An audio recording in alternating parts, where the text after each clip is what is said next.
What I did is I cut this fuse on this one really short, then this one a little bit longer, all the way down until this one was its whole fuse. You can see it there.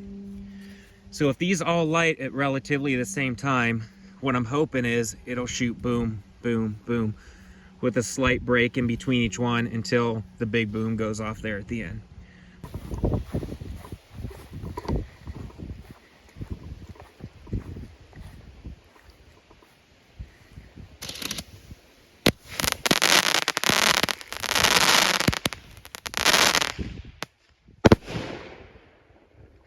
Nice.